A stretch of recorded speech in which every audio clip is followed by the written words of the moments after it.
Hey everyone, John Lorden here. We have a very special Searchlight update episode. This is on a case that we covered a few weeks ago, the disappearance of Jason Landry. We've got tons of new information from law enforcement, answering some of those questions that many of you out there had from the first video that we released. We've got new pictures that they've released that we can analyze for ourselves, try to make more sense of what actually happened out on that road.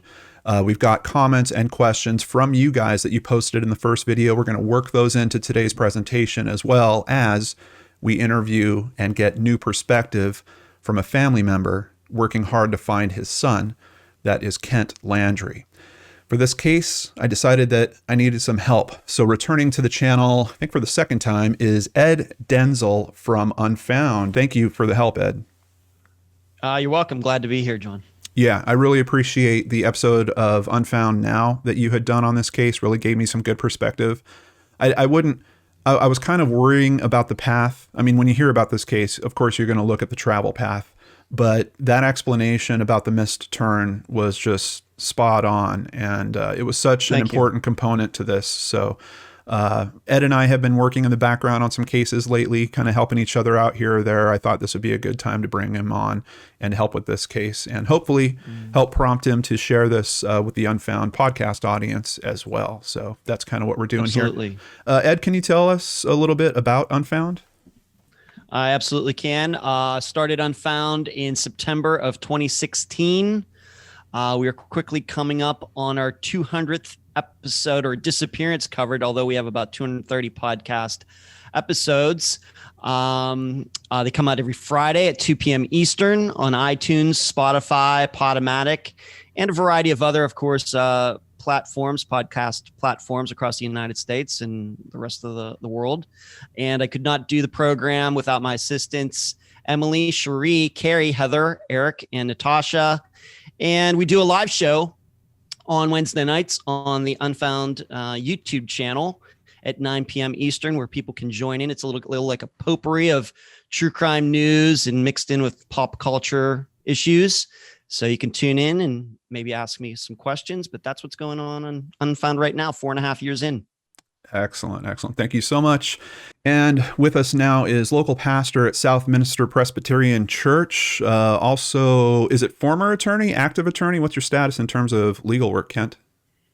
Well, I'm still licensed in 3 states. I'm actually classified as inactive status. So I am an attorney. I'm just not actively practicing. Gotcha.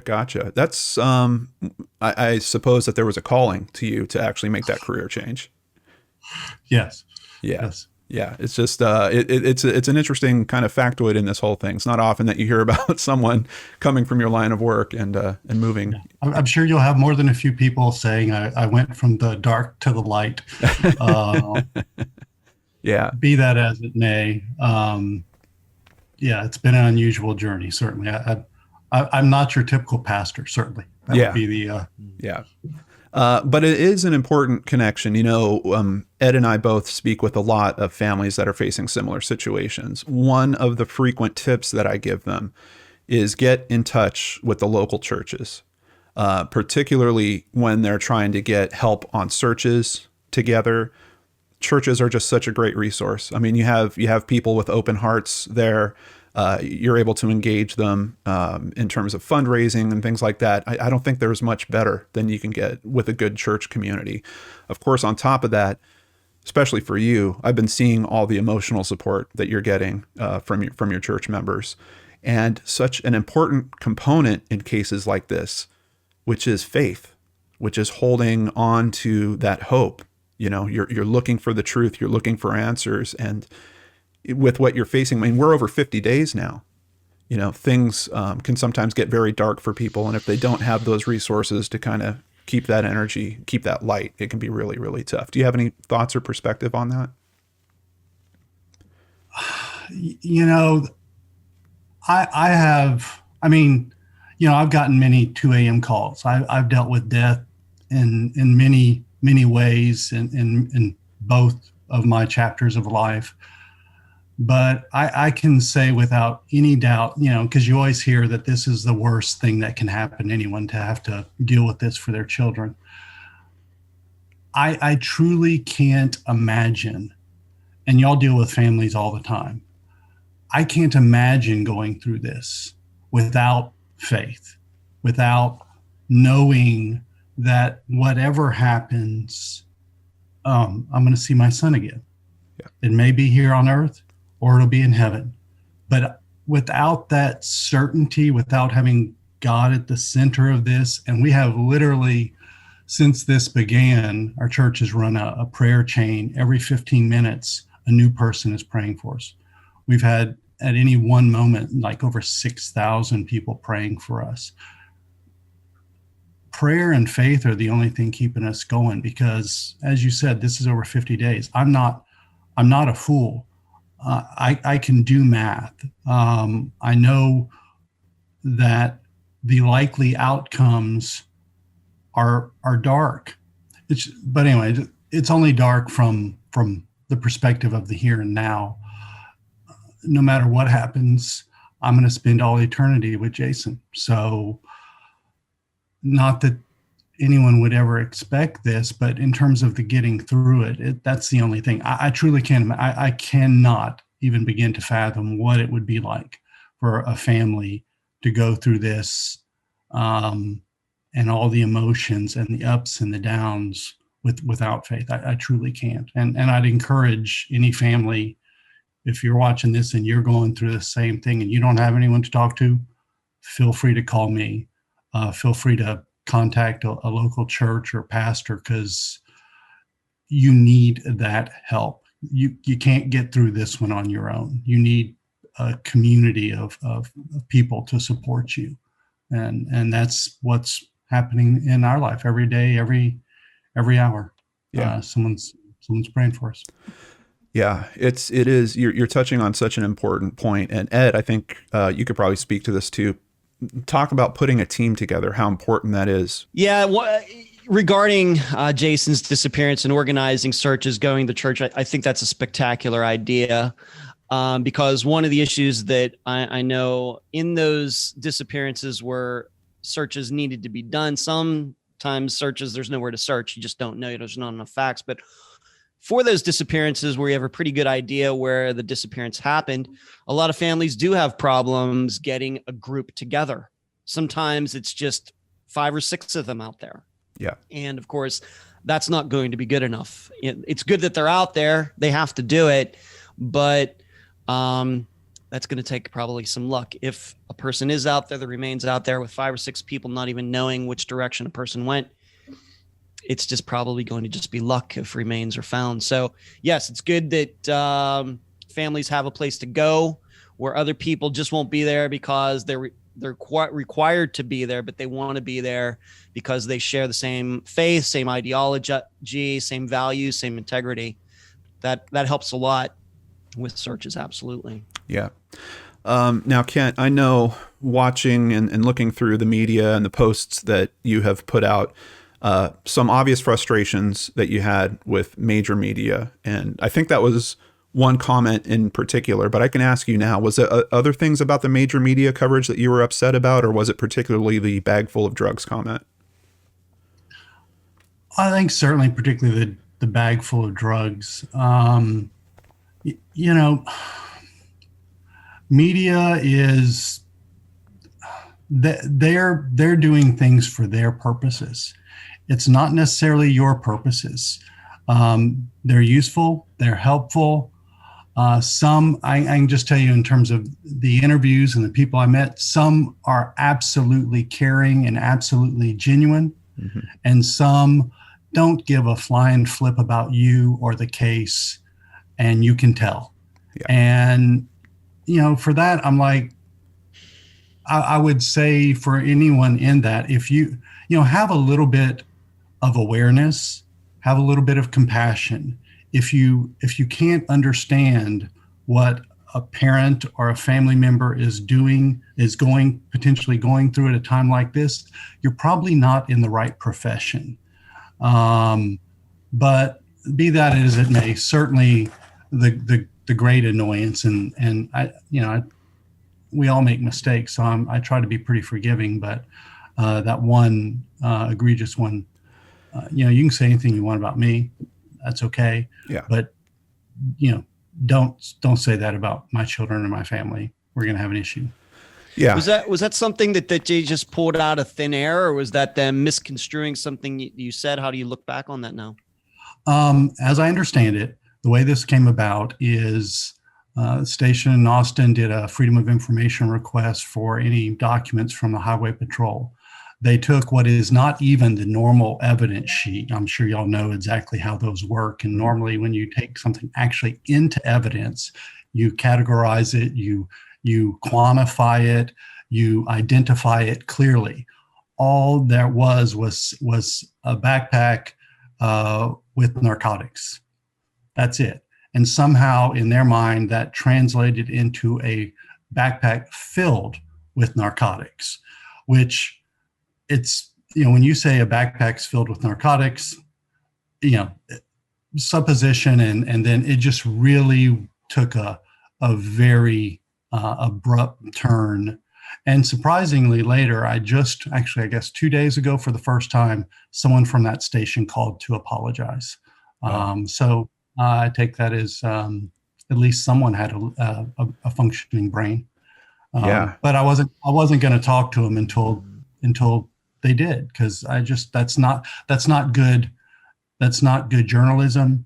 No. And that doesn't advance the ball in any way outside of giving them more clicks by sensationalizing what is already, I think, in terms of, I think the thing about this case is it captures people's hearts.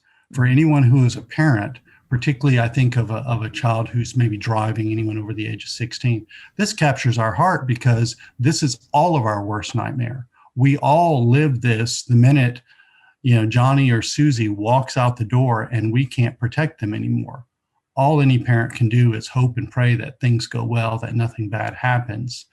Anytime you hear an ambulance, you think, oh, well, my kid's out somewhere, is it them? And this is just the nightmare, I think, for all parents. So I think it catches attention without the need for hurtful and harmful embellishment that is not in any way justified by the facts or the circumstances. I think there's a unfortunate aspect that I see pretty frequently in coverage on cases like this, where some people in the public are looking to categorize the events in such a way that it makes them feel more comfortable, that they can kind of write off, oh, this is a drug addict. Oh, this is a sex worker. Oh, this is that. And that's what I thought was particularly damaging about that particular comment, because it all of a sudden moves the conversation about young guy, bright future, caring family that gives to the community in such a significant way. Oh, but yeah, bag full of drugs. And that theory that's kicking around about, oh, this was a drop off or a pickup or a this or a that, all of a sudden gets this big boost. And when you look at the reality, which thankfully the sheriffs have released a ton of new information, and we're going to learn the reality as we go through that today. It's a completely different story, and nowhere near the clicks that article likely got. Yeah. What about with law enforcement? Now, are your feelings, we talk to families a lot. Sometimes things can get tough between the families and law enforcement. How's that relationship going right now? We've had a number of agencies working on this case. Some very much in the background, everything from the Texas Rangers. I know have done some forensic work. A lot of the forensic stuff, which is not complete, it's in the hands of state agencies and testing labs and whatnot. I know there's a conversation about the FBI or some other federal side. In terms of local agencies, the Caldwell County Sheriff's Office has been excellent in our relationship with them. And we all have good and bad days. The frustration that I see, I guess, particularly as a former lawyer, I would have wished some of the initial investigation had been handled differently, because as y'all know better than me, and I'm sure many of your listeners, once you don't capture evidence correctly at the beginning, it's gone. It's use. Even if you get something, it's useless. I always remember when I was a lawyer and I practiced both criminal and civil. Our approach was always be, as you're working through the case, always be preparing for trial, because that way, do it right, or put it another way, do it right the first time. Yeah. Because if you don't do it right the first time, it's not usable. And particularly in this case, there's a lot of, I'm sure, unanswered questions that are caused, and unfortunately, we will not be able to answer them. And of course, is the parent sitting here, that means we don't have an answer as to what happened and where Jason is right now. And so that's the part that hurts the most and we can't go back in time and recreate these answers. We're just left with question marks, which causes us to waste a lot of time and energy when we could have had a simple fact. Once you get that fact, then you can pin it to another fact, and then you can keep going down the line to hopefully get the answer in the end. Right. Can you pick out something that they didn't do initially that you think, I mean, we probably could go down a list, but something that jumps right into your mind that they should have done that night, that morning, now is the time has passed. It can't be done now. Process the accident scene, properly retain and catalog the evidence, look for, in terms of better information in terms of trail. This is a pretty rural area, but I mean, cordon off the area. I mean, even in the most basic thing, put out some police tape and, make sure that no one contaminates the scene with other footprints and scent. And, y'all know how this goes. Yeah. Cordon off the scene, make sure that the investigators who need to come out to do the proper forensic analysis can do that forensic analysis. Yeah, it's interesting because I know so many missing persons cases, will solve themselves within a matter of a few days. And I think that brings a certain kind of, we've got another one of these from law enforcement's perspective. What's different about this case in particular is you kind of had it compounded by the fact that this isn't just a missing persons report that got called in. You're finding the guy missing at the scene of an accident. And I know that there's another, thing that frequently happens there where sometimes people that are driving under the influence will flee a scene like that. They'll also pop back up a day or two later. It's unfortunate because I see from law enforcement's perspective, they feel like they've seen this situation before and they're kind of treating it in that way. And this is one of those more rare cases where, no, we haven't seen a situation like this before. We've got a young man that's missing for over 50 days at this point. And you're right. You can't go back. You can't go back and do those things right. I was really surprised by the news coverage I was seeing, and there were still parts of the car that were effectively at the tree. And it's like, wouldn't you at least just bag that stuff? I mean, at least take it back with the car. Yeah, it's pretty unfortunate in that way, but sounds like you're having some good interaction with them. We know that they did this pretty significant release of information, which I wish we would see in more cases. I think they're doing right by the case, releasing this new batch of information and the new photos, particularly with some of the hard questions that the public was bringing up about it. And then that's the thing about this. I mean, we all, we're all human. We all make mistakes every day. Lord knows I do.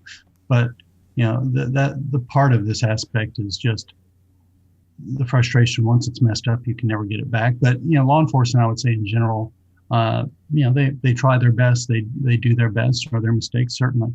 Unfortunately, for me sitting here, this is the only case I care about. I don't care about your other cases, and I would say just in general. And it's hard, I think, when you're in law enforcement, to not become jaded, but do take a step back and realize, like, for example, on this particular evening, unusually for Texas, it was incredibly cold. The wind was blowing. This was not the time, if someone had walked away from a car accident, potentially injured. You need a little bit of urgency just to ensure for the personal safety of that individual, to find them in short order, and to call out some people to help in terms of that immediacy. But it is what it is. You can't go back in time, unfortunately. That's another good point. There's almost, when you stack all these different considerations, there should almost be some type of scale where they're like, okay, we've got 3 significant risk factors here. We have to do things a certain way. But unfortunately, Ed and I run into this all the time. You get one law enforcement division in one area that does things this way, and on the other side of the country, it's handled a completely different way. I even have sat in on a conversation. I've been asked to help with a university on a class on criminology lately, and they had a police officer interviewed, and he was saying, I wish that we would standardize these procedures. I wish that there was like a national police standardization of these procedures. So even they're thinking it as well.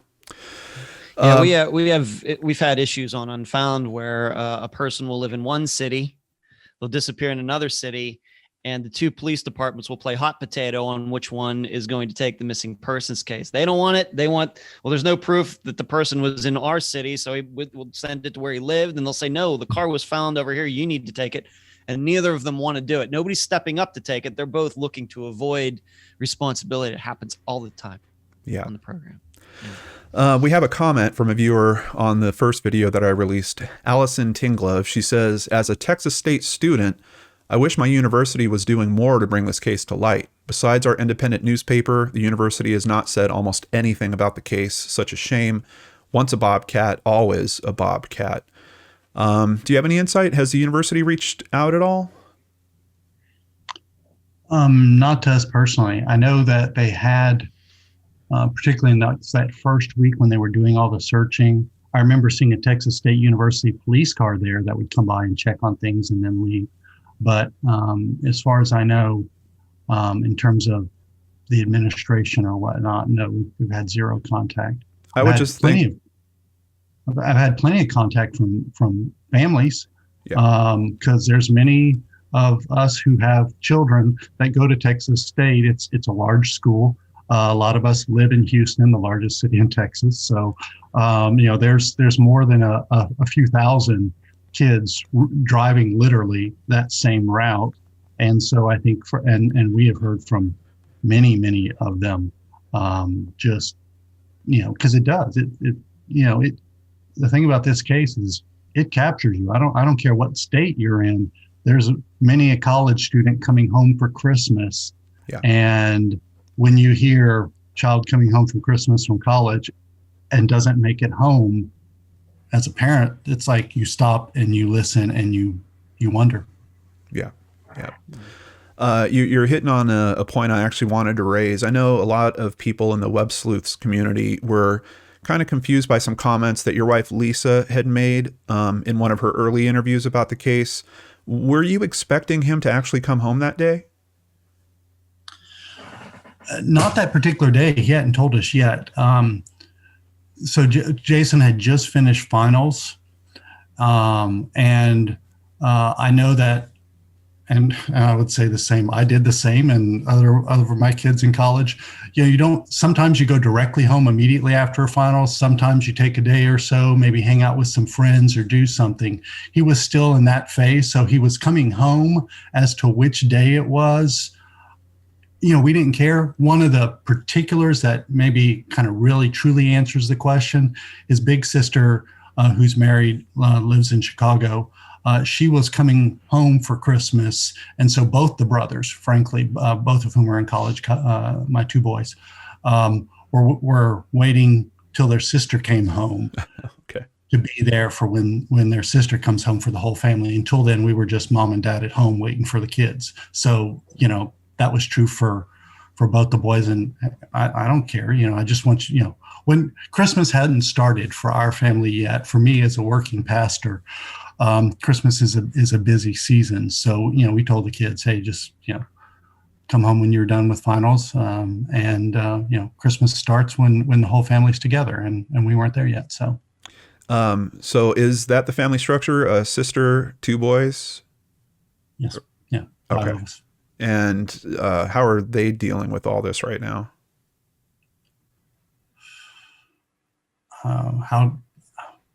You'd have to ask them directly. It's hard. Every day is, I guess sometimes if you try really hard, you can think it's not happening. That, I'm sitting here in my house right now, and if I try to squint, I don't hear the kids because I would expect them to be in college and think that everything's okay. Right. But then, it's not okay. You've got a missing family member. So for them, his brother's in the middle of electrical engineering classes, trying to focus on what is an incredibly difficult subject. His sister's working for a living, trying to do her best for her employer. That's a challenge when you have this incredibly difficult thing hanging over your head, because we literally don't know where Jason is. We don't know if he's alive. We don't know if he's hurting. That is an impossible thing to not dwell on and have it just keep you awake at night. Yeah. I think you're just making such a good point why it's so important to pull a team together and to know that there are people working on this in all kinds of different ways. If you do this alone, all I can say is don't. Yeah. You can't. It's not possible. And not everybody has got the same faith structure as me and all that. Okay. Find people to support you in whatever way you need to be supported, because this is not something that you can even begin to handle alone. Yeah. Yeah. All right. Comment from Annie Fritz. For people saying that they don't know how or why he took the wrong turn, it's very difficult to see some roads in this area, especially if you wear glasses or contacts at night. I for sure miss turns and exits all the time driving at night because my eyesight isn't the best. Now, I know that we had some search efforts out there. We had Texas EquiSearch come out there. Is there talk of any newer search efforts happening? How's it moving on that front? As I understand it, they've just started a new search plan to go back and they've gone back and reanalyzed, especially based on this most recent evidence, and trying to look at, if Jason left the road, where could he have left the road? Where could he have been going? They're redoing the search, and they do multiple manners and means. They'll bring out, whether it be a drone or a helicopter or a plane, they'll do an infrared search. They'll look for targets of interest, maybe areas that haven't been searched, or going back, and I think, Ed, you touched on this, going back and looking over areas you've already covered, right, but looking again with fresh eyes. And then they'll send out teams. And then I know, particularly when they can get the volunteers who are trained to do this. Texas Search and Rescue has been doing the heavy lifting. EquiSearch has been involved also, but they'll bring out some teams and then search an area and then reanalyze and look to see what's their next best area of interest or whatever it might be.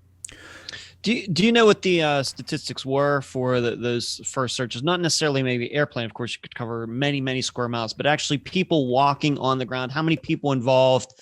And do you know how many feet or square miles they covered? How many miles did they go in each direction from the car? Do you know those particular statistics? Well, I know in terms of volume, depending on what time you were talking, you probably had upwards of 50 people plus to, at any minimum, when they bring out a search team, they bring out at least a dozen or so. It doesn't help to, I guess it's helpful to bring out two people, but, I think as both, right, a couple of people doesn't really get it. And they've used dogs, people, horses, ATVs, drones. They have a new drone that's like a mini Predator drone that they've used, helicopters, and fixed wing aircraft, all in different searches at different times. So what you're saying is quite a few square miles were covered once again because of plan. Yeah, I think in the range of 5 to 10 miles in terms of radius, in terms of looking at different options. All right, great. And have they been having good luck with land accessibility? We know sometimes there might be private property in the area and those owners aren't always helpful. The people in Caldwell County have been amazing. I think I've met most of the landowners for about the 40-mile radius. And to my knowledge, not only have they opened up their land, they individually took part. One of the issues, and you probably saw it in all your comments, this is an area that has oil and gas in it. This is actually sitting on an oil field, gas field that's been around since the 20s. There are uncapped wells. Just want to make clear to your readers and listeners, there's only about uncapped wells, only about an 18-inch hole in this area for the types of wells they do. So it's not, and there's not wells in terms of water wells, but every landowner in that area, to my knowledge, because I talked with them directly, have gone personally on their property, because every landowner knows their property best. Yeah. A lot of people run cattle, so they know where the thickets are, where the holes are, where the cracks and the ravines, where an animal or a person could get lost or could burrow in or something like that. They personally have gone on their land in the creeks and the dry ravines and stuff to look and to see if they could find Jason, and they still are. I got a call yesterday from someone who lives in that area who was looking for more information so they could know better as to where to look and stuff like that. Mm-hmm. Wow. Well, a very big thank you to everyone that's helping on that front. That's good to hear. I mean, the people in Caldwell County and all that, I mean, I'm sure there's bad apples everywhere, but the landowners around there, I've been really very, because they care too, because part of this whole aspect is whether it be, is there a bad actor or something, they care. They want to know for their community and for their safety, because where the intersection is and all that. This could have had something happen in Luling or all the way out to Salt Flat Road. This is only about maybe 3 miles from the center of Luling. Right. Right. So, do you know what actually prompted the media release from the sheriff? Do you feel like it was, pressure from the comments you were making publicly? What brought this about? I wish we could see it happen more, so I'm trying to understand it. No, in a very simple manner. This is a very unusual and confusing case. It can be everything from a murder to a simple tragedy and disappearance. We don't know the answer to that. There are so many missing pieces. I mean, literally, we have a timeline of 67 minutes. We don't know. And of course, anything happened after that, after the car was found, we don't know also. Right. So we have a lot of answers unknown. But this feels like one of those things that's a ball of yarn, but it only requires one strand to unravel the whole thing. And the reason they're doing it, and this is an unusual thing, not just releasing information, but releasing to this detail, to a timeline and all the photos and all the different elements. So maybe the one person that knows something, was present or saw something, might come forward to give us the answers we need. It's as simple as that. And that's why I'm talking to you now, to try to get as much exposure as possible, that one person who knows something will come forward and share that information so we can have answers. If you happen to be that one person, we've had the number on the screen the whole time. We've also got contact information in the description box below. So please find it in your heart to help Kent and his family and find the answers about what happened to Jason. Okay, so let's get to this media release. Ed is going to help me by kind of taking over for reading this. I've got some map control and other stuff that we're going to do on this side to bring the visuals to you guys. And Kent, feel free to stop us at any point if there's any interjections that you want to make about this as we're going through it. So, Ed, take it away. Okay. All right. From the Caldwell County Sheriff's Office for immediate release, The Caldwell County Sheriff's Office continues the search for 21-year-old Jason Landry, who is considered a missing person. The Caldwell County Sheriff's Office has been partnered with the Texas Rangers and a team of retired federal agents / private investigators in attempting to locate Jason Landry, who has been missing since Sunday, December 13th, 2020. The Caldwell County Sheriff's Office has utilized and will continue to utilize assistance from other agencies, including the Caldwell County District Attorney's Office, Texas State University Police, San Marcos Police Department, Texas Department of Public Safety, and TexSAR, Texas Search and Rescue. Investigators have now gained access to most of Jason's phone and computer data. Investigators are still waiting for some search warrants from social media / tech companies to be returned and will immediately process that data upon receipt. We are asking the public's assistance with any information which may further the investigation. Investigators believe that Jason left his apartment in San Marcos at 10:55 p.m. on December 13th, 2020, with the intent to travel to the Missouri City, Texas area where his parents reside. At 11:05 p.m., Jason was driving his vehicle on Highway 80 and passed under I-35 in San Marcos. All right, hold on a second, Ed. We're going to jump to that on the map real quick just to try to follow the path a little bit. So Texas State University San Marcos is what is loading right now. They're noting the next ping they have for him at the 80 and 35 overpass, which is loading up here. There we go. All right, what's next, Ed? Jason continued to drive south on Highway 80, entering Caldwell County at 11:07 p.m. At 11:11 p.m., Jason was in Martindale, Texas, continuing south on Highway 80. At 11:15 p.m., Jason passed over SH 130 on Highway 80. At 11:17 p.m., he was in Fentress, entering Prairie Lee at 11:19 p.m. and the area of Stairtown at 11:21 p.m. At 11:24 p.m., Jason entered the city of Luling on Highway 80. As Jason went through the intersection of Hackberry Street, where Highway 80 becomes Austin Street, Jason quit using the Waze application and began using the Snapchat application on his cell. Okay, hold on a second there, Ed. Let's take a look at that location real quick. So we've got him entering Luling, and I've kind of marked it at the city limit out here at 11:24. And then Waze off and Snapchat on. So first of all, we have confirmation. I know, Kent, from very early on, you were saying Jason uses Waze, and if it would, basically tell him to drive into a wall, he would follow it. Right? He was a very consistent Waze user. So we get confirmation. Yes, Waze is indeed being used, but for some reason, pretty early on in the trip, I mean, he's not even a quarter of the way home yet, and Waze gets shut off, and then he starts using Snapchat at this particular intersection. Kind of strange. And then fairly soon after that, Ed, go ahead and continue. Do they mention the end of? Just to be clear, that where you're showing on the map is not the intersection we're talking about.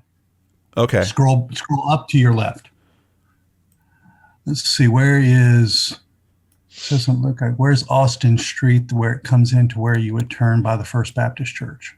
Do you remember the street name on that intersection? It's Austin is what he's on. Well, let's see. Hang on. I'll look at my picture. Yeah. Because I know. It's the next part in the release says Jason continued on Austin Street to the intersection with U.S. Highway 183, Magnolia Avenue. Right. Yeah. So this is where... That's the intersection. Okay. This is what they've identified as the end of data, where his data signal stops. Mm-hmm. Okay. Jason continued on Austin Street to the intersection with U.S. Highway 183, Magnolia Avenue. Okay. It is believed that Jason continued straight through that intersection, continuing on to East Austin. At this intersection, Jason's digital footprint essentially stops. It is believed that he continued on East Austin onto Spruce Street, which turns into Salt Flat Road. Jason's vehicle is found abandoned in the 2300 block of Salt Flat Road at 31 minutes after midnight on December 14th, 2020. So Kent, any insight or additional information that you have about that route? Well, there's a couple of things, and if you want, you can pull. Do you want to go back to show me on Google Earth the intersection so people understand? Now, first of all, people have talked about this is Jason's first semester at Texas State. He transferred in to hopefully to get a degree in sound recording technology. Texas State has a great program there, but this is his first semester. So probably, and this is the way he travels home, I'm not 100% certain. So he's probably come home during the semester. I know he came home for Thanksgiving and probably one, maybe two other times during the course of the semester. So he's only driven through this intersection a few times. I don't recall him ever driving it at nighttime, because normally, like most college students, whenever you're done on Friday, you normally come and you probably come through here in the evening. But this was a very dark night with no light. Actually, give me the intersection looking towards East Austin, if you will. Go down and look, because part of the thing. Zooming in. Like if you were sitting in the car at the intersection. You got it. Just to be clear, you can tell from the roads where your main road is. He should take a right at this intersection. Right. You're sitting there looking at First Baptist. This is not, you can see, just look at the intersection. Show me where the sign that shows you I-10 to your right. There actually is a sign. Yeah. It's right there. That's it. There's no, this is not a large city intersection with a flashing light or something that really tells you, hey, if you want to hit I-10, turn right here. This is a city intersection, and if even the street light is kind of like it's not lighting up that sign. The street light's blowing out towards the street. Yeah. And actually, speaking of the street lights, that light might have been flashing that night. Right. They were having a malfunction in the signal lights in the city. They're still trying to ascertain exactly which one, but some of the people local have said that light was flashing. So unless you, in the middle of the night at 11:30, saw that, knew it, recognized it, how many of us would make that mistake? So sure. I know there are people saying, oh, I've driven that he should have driven that 100 times. No, not in this intersection. So could it be as simple as he missed this turn? Without question. Right. John, maybe you can back up maybe like 100 feet on that and see if there's that actual sign before you get to the intersection. Maybe go backwards, in reverse. Yeah, let's do that. Let's drive back a little. Just see. Turn around and go back. These aren't, these are the small town. Yeah. There is. All right. So yeah, I'm not seeing much else for signs there except for this one, which, it only has town names on it. Yeah. Yeah. Yeah. Yeah, that's really weird. It doesn't say Houston. I'll just, in case y'all. Right. Yeah, the 183. I-10 to the right. Yeah. Shouldn't that sign be over here? Like just to be helpful. Shouldn't it be on this side of the, wow. Mm-hmm. Fairly easy to miss that. And then, of course, after he misses that, we know that we've got that next location further down where Austin kind of ends. But there is a pretty big question here, which is what happened to Waze? Why is that shut off at this point? And then why does his data stop back at that intersection? And that's, I wish I knew for certainty the answer. Yeah. I found his phone. I had a locator on his phone, find your friend type of thing that we do for the kids. So I knew where his phone was. It was sitting in his car, in the car at the lot where the tow truck put it when I got the call. That's why I was confused. And his phone was in that very annoying place between your driver's seat and your armrest, down in the bottom, like at the seat rail. So it could be as simple as, because he was on Waze and someone called him on Snapchat, like a few blocks back, just like a couple of minutes. He could have dropped the phone and it slid down and was looking for the phone. This is in the upper right-hand corner is a city park. Mm-hmm. He could have gone through that intersection, pulled over, stopped to look and try to find the phone. Someone could have seen him, could have had some interchange or whatever. He could have been carjacked sitting at that intersection for all I know. Yeah. Do we know who he was Snapchatting with? Has anybody come forward to say, yeah, I was Snapchatting with Jason that night that he was coming home? Has anybody come forward, or was anybody expecting a message from him on Snapchat that night? I don't know 100% sure. I know he's been Snapchatting with a couple of people, maybe with one of his friends I know was Snapchatting with him that evening. I don't know if it was at those particular calls, just checking on him or something like that. But, it could be as simple as he dropped his phone and that's why he never used his phone again. A lot of people are saying, why didn't he carry it away from the scene? Probably because it was in that most annoying area that's incredibly hard to find. Yeah. The thing I'm wondering is if that would actually cut off his service, it falling between that crack in the seat. Well, as I understand it, for both Waze and Snapchat, if you're not actually sending and receiving, like Waze will automatically ping, but Waze, if you're not using it, doesn't. Okay. Waze stayed on for a period of time, but without pinging because it wasn't active. It wasn't, pulled up on the screen. Right. And then it shuts off at a certain period of time. Snapchat, I know very little about. And that's one of the things, we haven't gotten complete data from Snapchat. The warrants are still out. That's one of the apps they haven't gotten data from. Yeah. That they, if he's not Snapchatting, it's not pinging. So we simply don't know. That's where whoever that little silver or whatever car, whatever, him sitting right there at that intersection is the last relatively certain thing that we know. What happened from this moment at 11:24, I think, off the top of my head, or 11:26, one of those two, for the next 67 minutes, we absolutely don't know. Was he alone in the car? Was he carjacked? Was someone after him?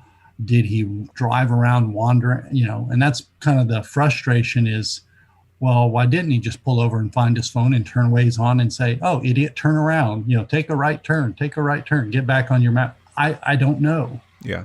None of it. But we still don't know anything about Snapchat. We know that the application was opened, but we don't know if it was somebody sending him a message, who, of course, somebody who I think would have come forward by now, or he was planning to send somebody a message on Snapchat and never got to.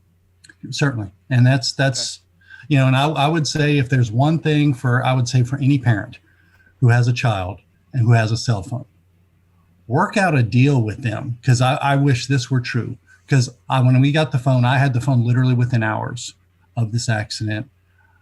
I don't know Jason's code. Mm-hmm. The only way we've been able to get limited access is we were able to get into his computer. And by that, it's a trusted device, so you can get partial information. I would say to any parent who has a child with a cell phone, work out a deal with them. I'm all a believer in personal privacy, and I try to be as fair as I can with children privacy. Give your access codes to a third party, a brother, a sister, a grandparent. Stick it in a drawer, whatever you need to do, work out that deal so that in an emergency like this, that if we can get your phone, we can immediately put in the code and get all the information that is necessary, because this is the questions we have. We don't need to have these questions if we could have that simple, singular piece of information. I wish it were true in this case, so we could have this answer as to what happened. And, your phone is your life nowadays. Yeah. But please do this for your own peace of mind, for your child's peace of mind. and your access to your computer in case of that, because law enforcement needs to be able to access this information, because we're going to be waiting about 18 months for the warrants to be returned for that data. Wow. Because big tech doesn't care. I mean, they don't care. So we won't have those answers when a family could have those answers literally in seconds with that one piece of data. That's my public service announcement from a grieving dad. No, what you're saying is there's some sort of pin like we have for our ATM or something like that. And is it one of these situations where if you try to just start typing 11111 2222 that it'll just completely lock out? Yes. After like 3 tries or something like that. I mean, I literally had his phone and I could see his Snapchats and his Instagrams, popping up on the screen. Mm-hmm. Right. I mean, I kept his phone charged until I turned it over to law enforcement, because I know how this works. It's like, if we but had, those 4 or 6 digits, and tap it in, you could say, okay, here's who he was Snapchatting with. Here's what they said. Let me call that person to find out, hey, you're Snapchatting with Jason. Was he okay? Did he say something? Did he say, hey, there's a guy running up to my car? Or did he drop the phone and the call got disconnected? You were in the middle of a call. All of those things we could have the simple answer to with those simple digits. And I would say for any parent and for anybody, I don't care, for anybody who carries a phone, have someone who has that you trust, that can tell, if you get a call like we did at 2 a.m. in the morning, that they can access that phone, say, hey, we've got his phone. Do you know the code? Whoever it is, in whatever way that works for you, make sure that happens. That's the simplest thing that you can do that can make a difference in literally your life, can save your life and the life of your family. Yeah. Very good advice. And that's obviously a big part of why we do interviews like this, to try to get insight to help other families that are in situations and hopefully avoid situations like this. So really appreciate you bringing that up, Kent. Ed, let's continue with the release. Okay. The approximate 67-minute window between the last data footprint at Austin and Magnolia and the discovery of the crash scene is what investigators are focusing on. Jason's phone had cell signal and was powered on. Investigators are still trying to determine why it doesn't appear to have been used since the area of Magnolia Avenue and Austin Street. Jason's vehicle was found abandoned, lights on with the keys in the ignition and the front passenger side door locked. The vehicle collision is a single vehicle collision, most likely from overcorrecting on the gravel road and spinning off the roadway. Hold on a second, Ed. So that's one important clarification, because from the news stories, it was hard to tell, and it seemed like they were saying that the vehicle was completely locked up. But essentially, it's just the passenger's side door that's locked, and the driver's side door is unlocked, right, Kent? Yeah, I can answer that because I accessed his door at 7 a.m. at the tow lot to get his phone. I didn't have the other set of keys. I was an idiot and didn't bring the spare set of keys. The keys were in the car. The driver's side door was unlocked. Okay. I don't know about the other doors being unlocked, or locked or unlocked, but I just walked up to the driver's side door and opened it. And then I looked and grabbed his phone. Okay. And I hit the button I can't remember if I hit the button to unlock the other doors or not, but I was able to access all 4 doors at that point. So this would be driver's side. Understanding it's a crash. This would be the normal state you would expect to find the doors, though, right? If he was in a crash, door was probably locked from him driving. He opens the driver's side, which unlocks it, and then it's left unlocked. Yeah. I mean, the normal, it's not a new car by any means. It's an old car. But it's like any other. Once you start driving, your other 3 doors will lock right. Once you start driving. Okay. All right, Ed.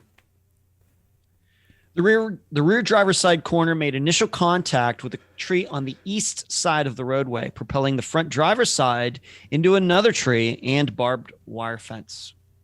There's no evidence that any other vehicle or outside force was involved in the collision. All the evidence collected leads investigators to be confident that the contact with the trees and fence line was the only contact the vehicle sustained. The rear window of the vehicle was broken as a result of the impact with a tree. The volunteer firefighter who discovered Jason's abandoned vehicle did not enter the vehicle. The trooper who responded to the scene almost an hour later also did not enter the vehicle. The vehicle was towed from the scene to an impound yard where the next morning, Jason's father, the registered owner of the vehicle, entered the vehicle through the unlocked driver's side door and discovered Jason's cell phone between the driver's seat and the center console. It is unknown if the phone fell as Jason was operating the vehicle through the intersection of Austin Street and Magnolia Avenue or during the collision. Jason's father collected the phone and attempted to locate the scene of the collision. Upon arrival to the area, approximately 900 feet from the collision scene, Jason's father found articles of his son's clothing, in parentheses, shirt, socks, shorts, underwear, slide sandals, and a wristwatch, close parentheses, in the roadway. Okay, so hold on a second. I didn't realize this. So you're the one that finds his clothing, and it's not until the next morning? Correct. So, yeah, I mean, that's one of those steps that you're talking about. You can't go back and do it again. But that night, I mean, admittedly, we've got a decent distance, 900 feet. But in an area like that, no one noticed, hey, there's a bunch of stuff on the side of the road here as we're heading towards this accident. Yeah, I mean, I've got it on video. I mean, yeah. Okay. Yeah. Were these items north of the car wreck or south of the car wreck? So it would be south heading towards the wreck, and then south if they're heading, like if you were heading back toward the opposite you direction. have the clothing items. So going back toward Luling. Yes. Okay. And, you know, I found those, let's see, based on the picture, it was in the morning. I got there about 5 a.m. About 7 a.m. is when the tow lot opened that I could get him to unlock it so I could go and get his phone, because that was one of the first things I wanted. So it was sometime probably about the first close, you know, all that, probably about 6-ish, because it was starting to get light when I saw it. As I finally found where the scene was. I had to call the officer. My wife had to call him and wake him up to find out where the accident was, so I could, because I was driving up and down the adjacent highway thinking it was there. And then she called the officer, woke him up, kind of, okay, where is it? And he told me the name of the road. She looked it up and directed me over there. And that's where I was driving down the road looking for Jason, and I'd see clothes in the middle of the roadway. And did it look when like you say the in clothes, the roadway? Yeah. Please, John, please. I was just going to say, the state of the clothing, was it like they were thrown out of the car while it was driving up, or did it seem like they were all in one location, like he had taken them off after he got out? They weren't, well, I mean, I can show you on video if you'd like, but no, they were not in one pile. They were near separate. The watch was under his t-shirt, and then a few feet forward would be his slides, and then socks, and then shorts, and then underwear, all within, you know, that trail would be less than 100 yards for sure, certainly, but they're not in like one pile.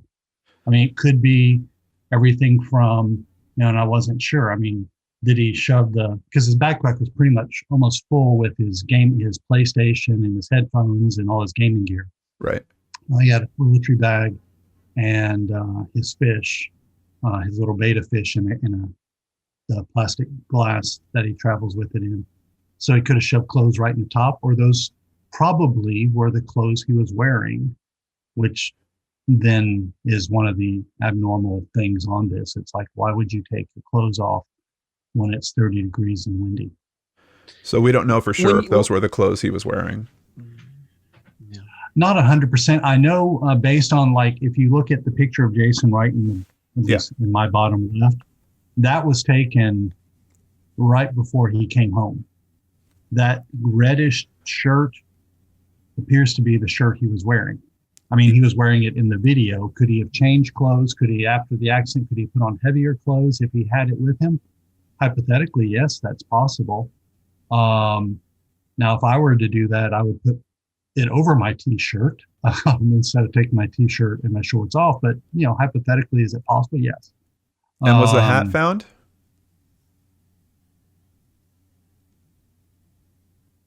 I don't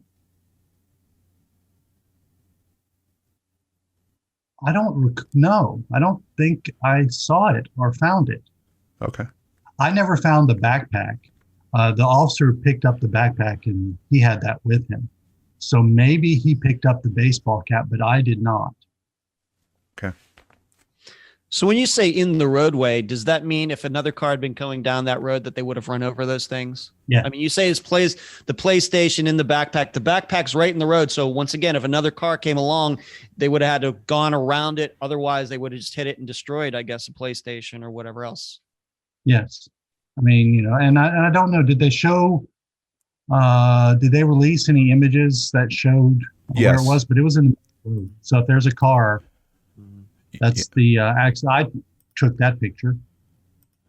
Yeah, which this picture is bringing up a whole other conversation. We'll get to that, but let me... In that picture, that's the where the accident occurred. You're actually looking south towards Luling. Around that curve that you can see in the distance, that's where the clothes was found. And then a little bit past the clothes, if there's an opening, because you can see right where your little hand is, there's you can see where there's a cut in. There's some oil infield gas tanks there. And so if you go around that curve, you'll see where his clothes was. And then a little bit further to the left is another access point with cattle guard where they tracked his scent. I do believe there's a body cam image that I can find here of the bag. Let me see. Yeah. And if, I did not ever see the bag until he returned. That's the shirt that he was wearing, we believe. Yeah, and in the photos, there's a few of those photos in here as well. You can see it's definitely the same shirt. It's got the same logo on the front. We've got a little bit of blood, and this is the only spot of blood that is found, right? Or there's a small spot on the shirt as well? There's another spot on the tag on his shorts. Okay. That is about the same size. Okay. And the car ended up against a barbed wire fence. That's where he said, I mean, I have the video image of me when I came up on him and videoed my picking them up and where they were in a little bit better light. But the blood is, if I had to guess, if Jason was against the barbed wire fence and pushed his door open, you can see on the car door, you can see scratches from the barbed wire. That's probably him trying to forcing the door open and trying to shimmy along the car to get out. And you could easily, scrape the barbed wire and draw just a pinprick of blood like that. That would, right at your waist, which would be where a strand of barbed wire would be, because it's, fence, it's about waist high. Yeah. Was this tow company from Luling? I mean, where did the tow truck come from that came and picked up? So I guess then we're to believe that this tow truck went up that road and saw that stuff on the road and just didn't think that was strange, went and got the car, turned around, went back the opposite direction, and still left that stuff in the middle of the road and didn't think, well, that's kind of weird. I can't speak as to that. In fact, I think if you actually look at his shorts, they look dusty. Yeah. It could be from being run over by a car or his other items. I can't speak to the state of minors to the choice. Okay, I could see him missing it one way, but both ways. With tow truck driver, when he's just going to a car wreck and sees these things in the middle of the road, doesn't stop or put it all together. Okay. Yeah, and I just want to go back to that photo. So you took the photo of the tire trails the next morning, right? Yes. Okay. So are we sure that these are the car's tire trails? Because wouldn't the truck have come out here and recovered the car? Is this the truck and the car? Very well could be. At first I had thought that those were like the front wheels and the rear wheels sliding backward, sideways. But probably more likely those could very easily be one set of those is a tow truck and one set of those is the car. The car had a flat tire on the front and the rear. So if I'm and I am by no means an accident investigator. Yeah. If I'm looking at them, I'm counting them left to right, 1, 2, 3, 4. If you look at number 3, it's a heavy impression with no change. That might be the front. That might be a blown out tire, because I would assume it would ride heavier. Kent, the question I'm wondering, going back to something I brought up before about the items in the roadway, is that was this like what I would call old school tow truck where the car is like back ends up and 2 wheels are on the ground, or was this some sort of flatbed like I think we're more used to in the 21st century? No, this is the tow truck place is actually a diesel service center for 18-wheeler, large trucks. So all of the only tow trucks I saw were all 18-wheeler, old school, wheels on the ground types of tow trucks. These were not flatbed, passenger car tow trucks. These were capable of yanking an 18-wheeler out of a ditch, which is probably why the rear end of the car was so damaged, because just the power of those particular right. Because I was wondering, talking about all of these items that are strewn over, like you said, 900 feet south of where the car was found, it's once again a little hard for me to imagine the tow truck driver drove in around those things, especially with a bigger truck like you're describing, twice in the way in and on the way out, and just said, "Oh, that's just stuff in the roadway. I'm just going to leave it there." And I wonder if those items could have been outside the car. Maybe he went in there, your son went in there, got those items and had put them there. And then something happened. And then when the tow truck driver comes along, he tows the truck out, sees these items, puts them in the back of the bed. And then as he leaves, these things start to fall out.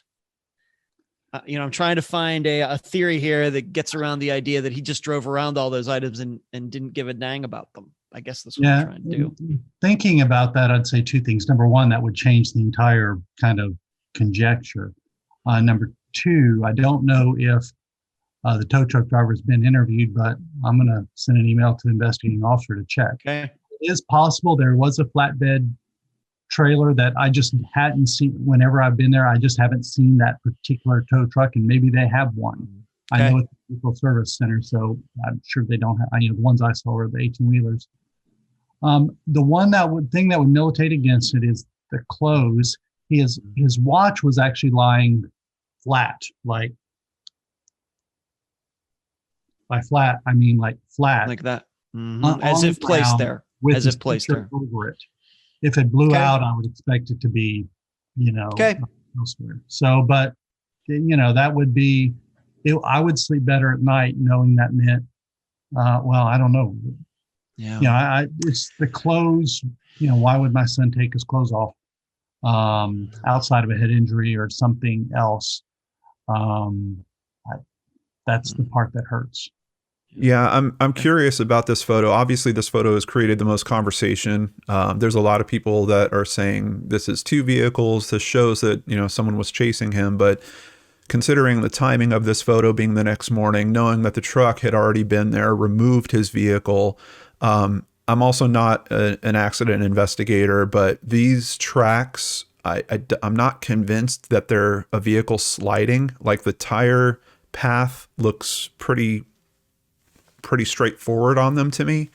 It does kick over to the side of the road, so I can get why you might think it was his car coming the other direction if he hit the side of the road and that started his slide.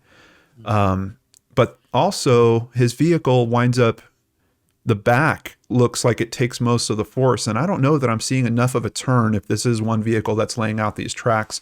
I'm really feeling like this might be more related to the tow, but we now have the sheriff putting this out in the new pack of information. So it seems like the sheriff is at least considering that these are the tracks to show the accident. So yeah, a lot of. This is where his car hit, because I took this picture. I also have a video of it. Yeah.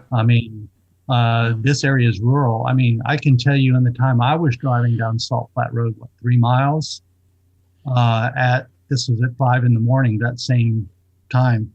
I had multiple deer, even a coyote run in front of the car. Right. So it could be something as simple as, and you can see a curve. It could be anything from, maybe taking the curve a little bit too deep, you overcorrect and you go the other way, that causes it to spin. It could be inattention, which leads to the same result, or it could be a deer running across, or it could be running from someone who's chasing after you. All of those are possible given the scenario. I mean, the tire tracks, and that's part of the frustration of not actually having a proper accident investigation of a scene. Yeah. And, I know we live in a world of limited police resources. If this were a obvious death accident, if his body were dead in that car, we all know what that would look like. They cordon it off, they do the full accident scene. But if it's not that, this is what you get sometimes. Kent, how much farther is the tree from this edge of the road? The tree that the back hit. On the left-hand side is as the picture as you look. I think, did they release the scene of the car, or the picture from the car, of the car sitting there in the roadway? Not that I saw, only in the impound yard. Can I share screen? I don't know. If you can email it, is it just a photo? If you can just email it to me real quick, I could bring it up on screen. So the rear end of the car, the left driver's side, that larger tree, and you can see a little scrape of where it impacted. That, I believe, is where the car hit hardest, and then probably swung around to come up against, that's a barbed wire fence. Yeah. And then, is this the car's now facing south? It's now facing south. The front, if you were to drive facing the way it was coming from. So it is a total 180 that has to happen for the car to wind up like that. Yeah. It's just, the question now is, did it make the rest of that 180 in the grass? Because, well, I can tell you one of the questions, the back window is bashed out. Right. That almost certainly came from those trees. So probably it was going rear first, because if you actually look at the picture or if you look at the car in real life, you can actually see all the broken off branches sitting inside the car.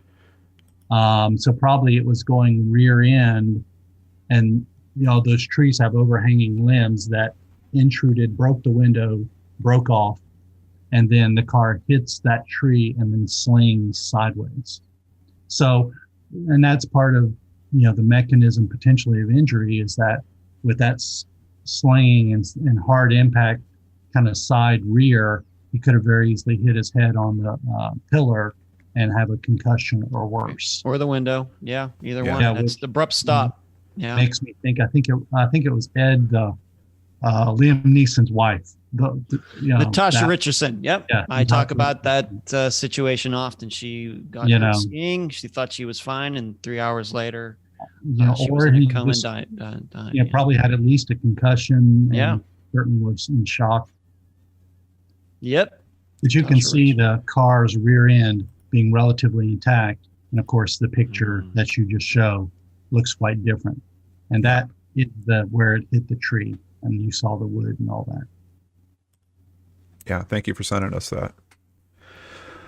All right, Ed, let's continue with that release. Okay. See what else we can shake out from this. Okay. Those clothes were collected by his father and later released to investigators who have processed those clothes for any evidentiary findings. A single blood smear was detected on the clothes. This blood spot was small and was not indicative of serious bodily injury.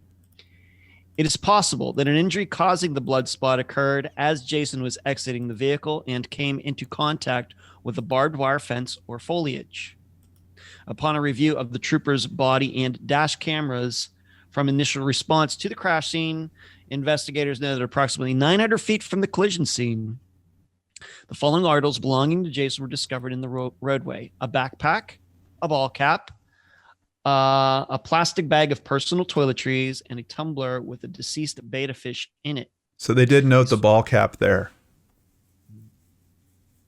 Okay. These findings were north of the clothing. Recovered the next morning by Jason's father. Jason's backpack contained his wallet, a usable amount of marijuana, a laptop computer, gaming equipment, and a few personal effects. Okay, hold up, Ed. Hold up a second. Okay. So yeah, I just want to address that because I know that was one of the big points that everyone was talking about in terms of the bag full of drug comment. So this is what they actually wound up finding there. Pretty obvious to me that we're looking at personal use.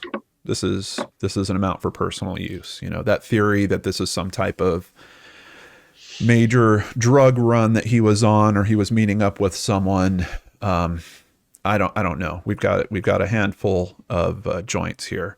CJ Sleuth left a comment. I have a grandson in his first year of college. He's a Christian, but he's human. He makes mistakes.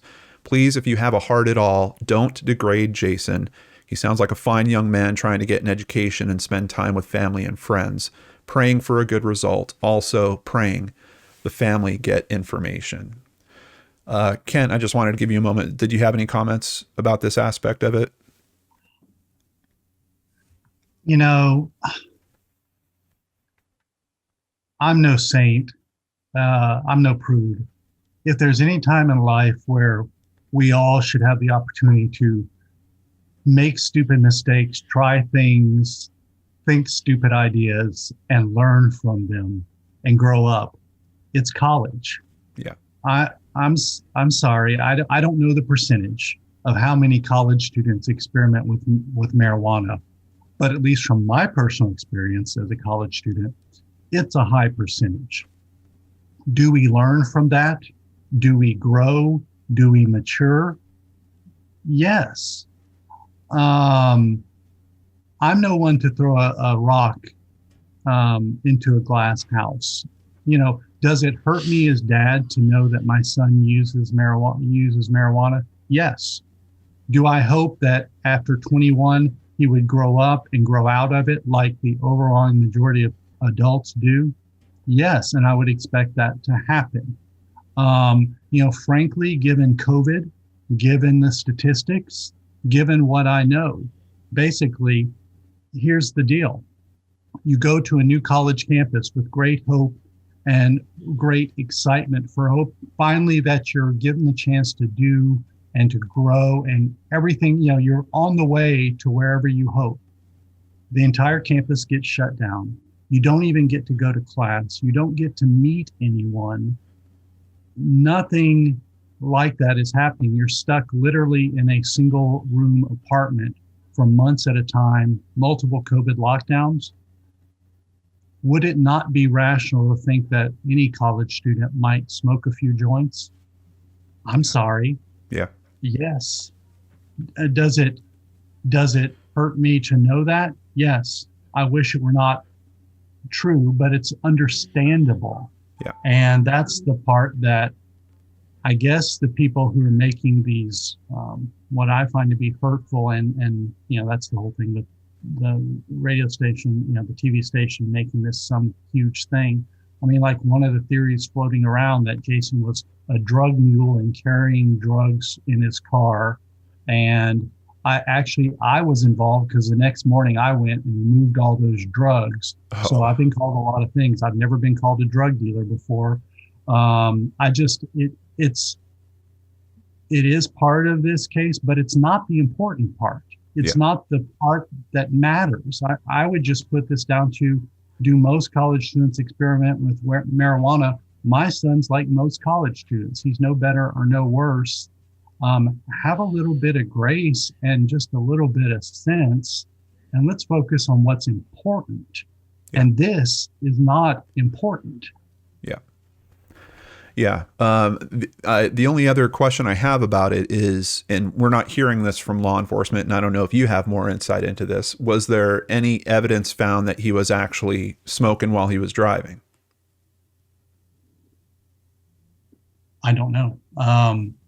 You know, because the way he's using these, there's a filter on these. I mean, there would certainly be something that was left over, I guess, unless he's, you know, flinging it out the window or something. But I would like to think that they would be able to tell when they came. I mean, there's nothing in his car. There's no ash. There's no roach clip. There's nothing that, you know, there's not a half smoked joint in the car. All I can say is, I mean, from what I saw, but obviously the forensics is might tell us different. But as far as I know, there's no active smoking going on while in the car. Yep. Okay. I think we've certainly given that enough time, and that's probably all the time that anyone should have given it. But let's go ahead and continue, Ed. Any report stating that the backpack was filled, quote unquote, filled with narcotics is inaccurate. The small amount of marijuana has been seized and is being held. There remains a possibility that the marijuana was combined with an unknown hallucinogenic substance. Those findings are pending. It is believed that the clothing discovered in the roadway was the clothing Jason was wearing prior to the collision occurring. There is no indication that the clothing was removed under duress or threat.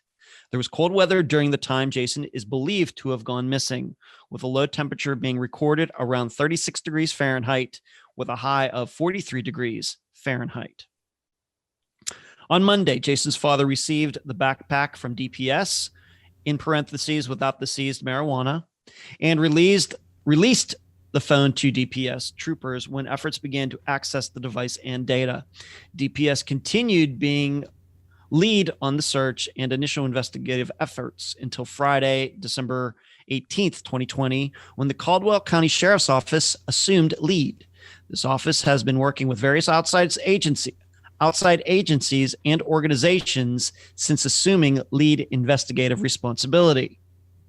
Jason's vehicle has been processed for DNA and any blood evidence with the assistance of the Texas Rangers.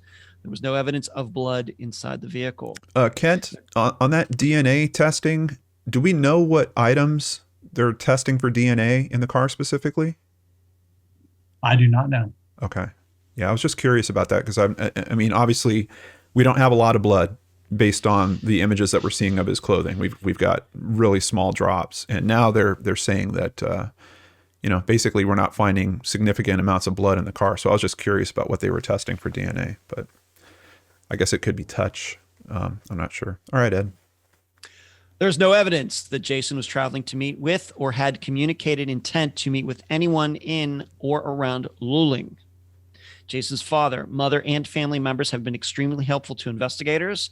Jason's ex-girlfriend, who resides out of state, has been fully cooperative in assisting investigators. Their cooperation has been essential and appreciated. They are not suspects or persons of interest and are not believed to be withholding any information.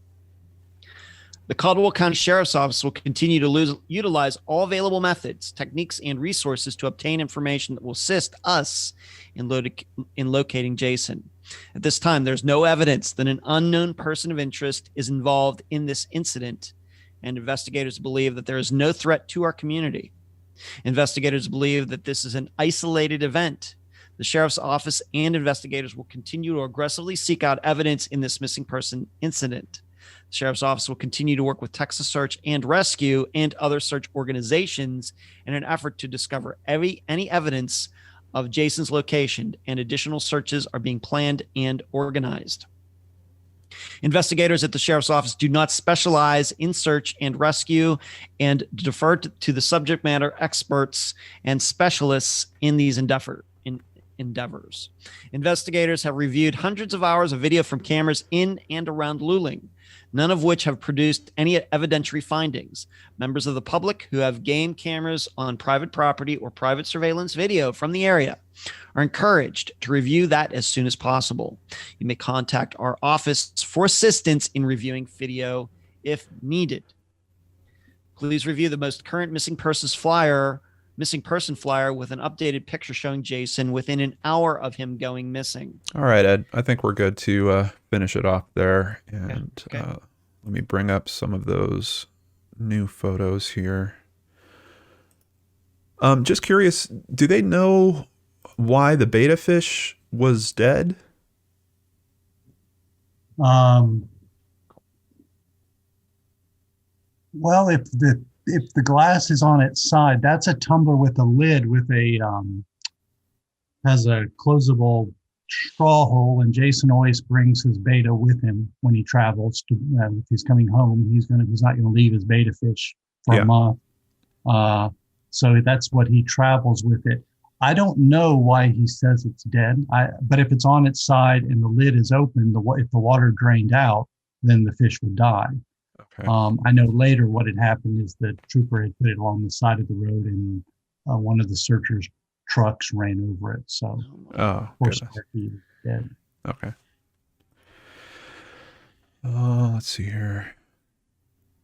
And do we know the source for these newer photos? Are they from his phone?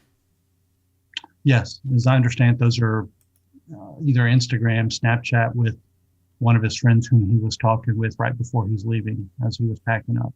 Okay. And here we can see that's part of the logo that matches on the shirt that was found. So it does seem like strong. With his long, just finished finals, hair needs a haircut. Yeah. Some people are really struck by the change in his appearance. I'm like, you must not have college students who go through finals, because scruffy is the look for, college students with finals. And, Yeah. I don't look hair length and all that. I'm like, it's kind of like, hey, it's your hair. Now there's another picture that previously that I think was at his sister's wedding. You do get to clean up for an event like that. Otherwise, you're a big boy or a big girl. It's your hair. I'm not worrying about hair length. I'm sorry. That's you pick your battles as a parent. That's they don't like the way my son looks. Yeah. Well, we'll just leave it at that. Yeah. I gotcha. All right. So we did have some people that kicked in some information, their thoughts and theories. Adventures with Layla says, I lived in San Marcos for about 7 years. I can tell you 80 is crazy. Seen so many accidents, and mainly with the fault of big semis. Also, there is a lot of deer out there.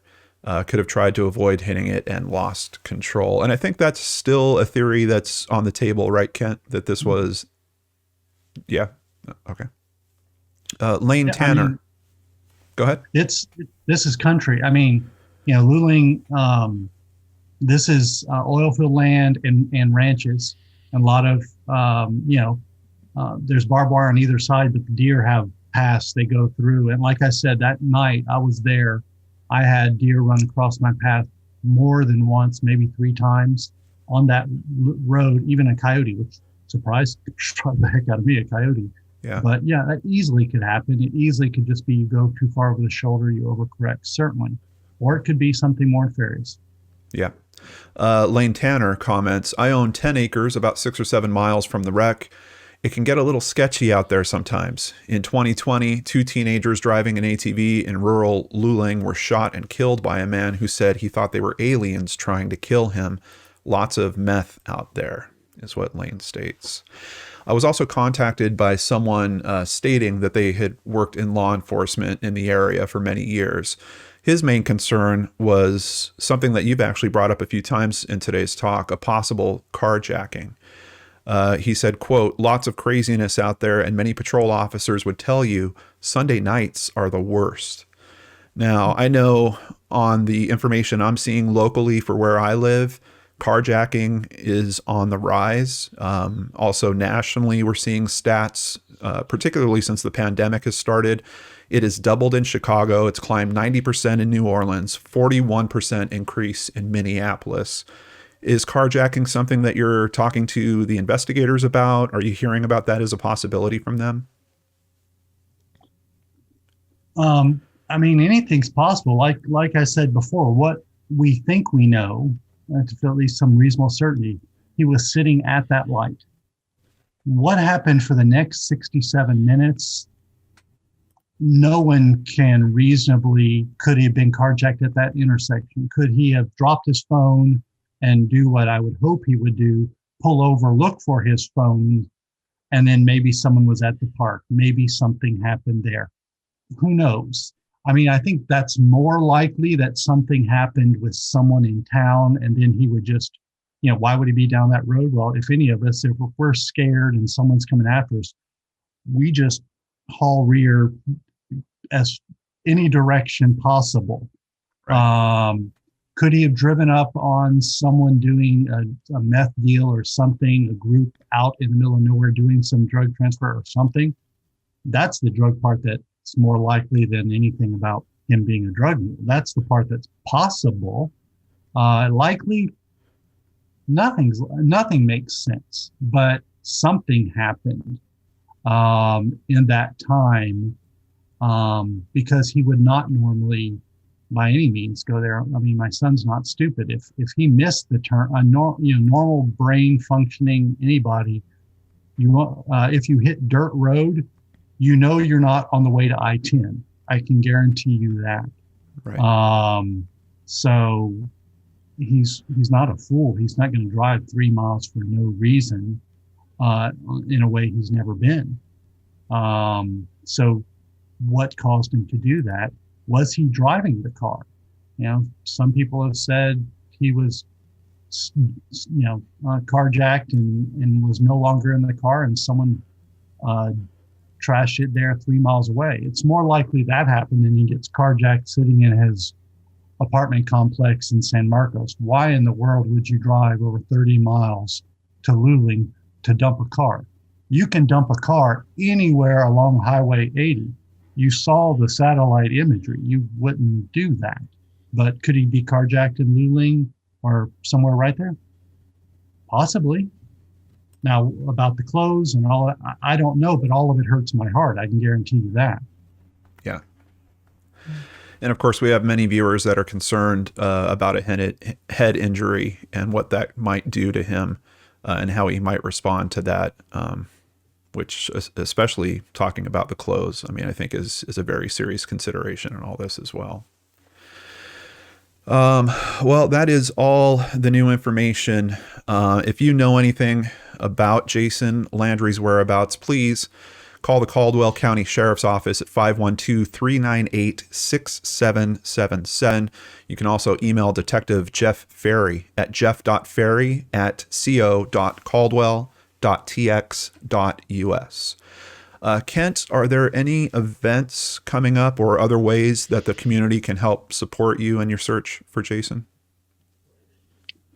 Well, the first is the simplest. We appreciate prayer, not just for Jason and our family, but for law enforcement who's working this, for y'all, thank you so much for doing this. I know in terms of the searching, they're working out a new plan, and we're here at the beginning of February, and I know they have a couple of weeks they're working with, Texas SARS, EquiSearch, kind of the professional searchers. They're looking at probably like 3 weekends from now, I think it is. Now we're at 2.5 or whatever it is. That there might be a point for the search that we would have like what EquiSearch normally does, get as many people who are as interested. We all line up and we're gonna, search it by a large group of the public. I know that they have that planned. I want to say that's the 19th. I don't know off the top of my head if that's a Saturday, but I think that's whenever it is a Saturday. They'll be talking more about that. If it comes to that point, that anybody who is interested is welcome to come and to join that. I know, talking with Jeff Ferry, who's done a really wonderful work and being very communicative with us. He was saying that they have a large increase in traffic of people driving through Luling, driving this around the site. Y'all probably are more aware of this than I am. That's an odd thing to me. I don't. Yeah. But obviously, there's a lot of people thinking through it and trying to make it make sense. And I get that, because that's every waking moment is trying to make this make sense. But all I really care about is I want my son home. I want him safe. But we want answers, because I think for all of us, when we don't have answers for these types of situations, there but for the grace of God go I. This can happen to anyone. And that's part of all the supposition that waste of time and energy. Jason was not unusual. He was not involved with anything nefarious. He's just a college student coming home. It's as simple as that. And for those 67 minutes, everybody start your brains working, sitting at that light. What are the possibilities? What do all of these facts that people have released? How can we put them all together in a way that makes sense for those 67 minutes? And then What I really care about, frankly, is what happened after that. And where's Jason right now? But I think, the reason we're doing this is not just to get awareness, but, y'all's audience are the type that, just listening to your podcast, listening to you on YouTube, y'all are spitting off cases. Hey, it's like this, it's like this, it's like this other one. This is the universe. Y'all are professionals in this particular little area. Maybe someone can put something together, or hopefully someone come forward who actually knows some facts that could help answer these questions and make it make sense. And I'd love nothing better for y'all to have a follow-up that, Jason's safely discovered. And I'll bring Jason back and he can tell us the story as to what happened, because I want to hear what the heck happened. I hope it's not a bad one. Yeah. Mm-hmm. Thank you so much for your time today, Kent. Really appreciate everything that you've contributed. And please know that our hearts are with you and your family. And we've got many supporters that are watching these videos that are looking to help in any way they can too. So following the Facebook page for the church, I'll have a link to that in the description box down below. Probably the best way that you can keep up to date with Kent and what's currently going on. Yeah, I do have actually, that raises a question. So y'all know better than me.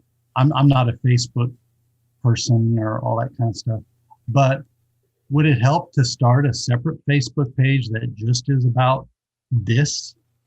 Yeah, absolutely. Then I'll tell you this, and we will probably be doing that over the next couple of days to give people an opportunity to, we'll put this information and put it all on there, because the church's Facebook page is the church's. It's not personal time.